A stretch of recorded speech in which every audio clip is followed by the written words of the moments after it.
Madame la Présidente, Madame la Ministre, Madame la Présidente de la Commission, Messieurs les rapporteurs, simplification des normes applicables aux collectivités territoriales.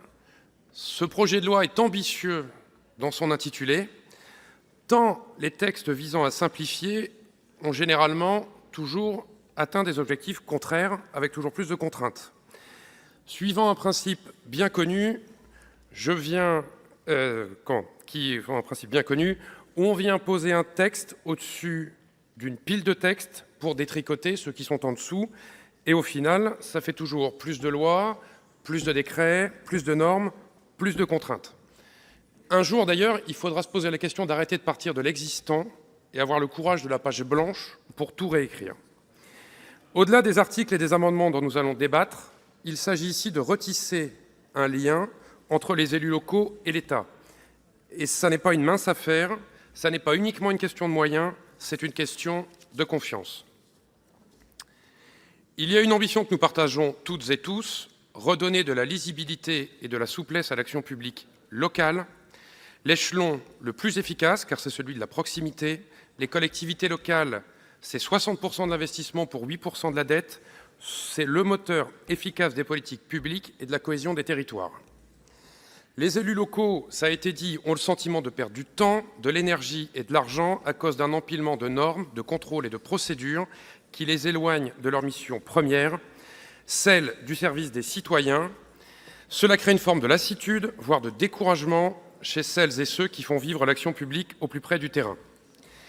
L'exemple le plus abouti de la suradministration, c'est le Code de l'environnement. Nous sommes passés de 2000 articles en 2024 à plus de 7000 aujourd'hui.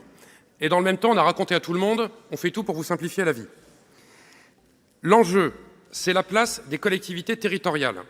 Alors, on l'appelle comme on veut, décentralisation, république des territoires.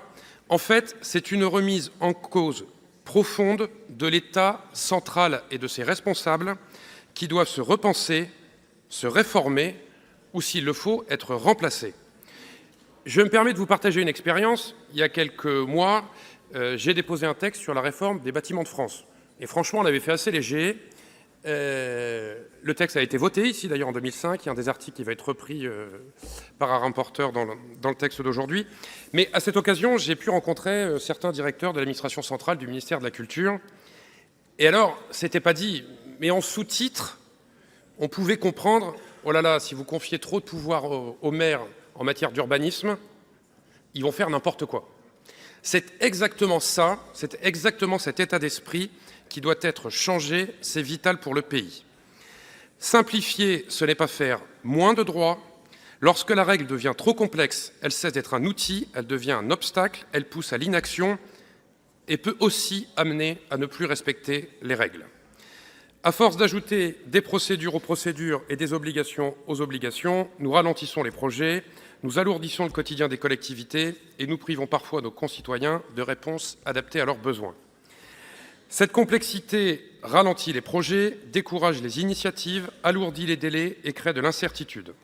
Dans un contexte où nos territoires ont besoin d'agilité pour construire, cette accumulation de contraintes devient contre-productive. Simplifier, ce n'est pas renoncer à l'exigence, c'est le choix de l'efficacité, c'est donner du sens à l'action publique locale. Nous devons d'ailleurs œuvrer à une meilleure prise en compte des avis du Conseil national d'évaluation des normes. Ce texte est d'une ambition mesurée, elle est dans la droite ligne de la politique des petits pas, mais c'est un début. Le groupe Les Indépendants apporte un soutien de principe, mais aussi une volonté réelle d'améliorer, si vous me permettez, Madame la Ministre, de donner de la consistance au texte pour qu'il soit à la hauteur, ou en partie à la hauteur, des attentes des élus et des citoyens. Je vous remercie de votre attention.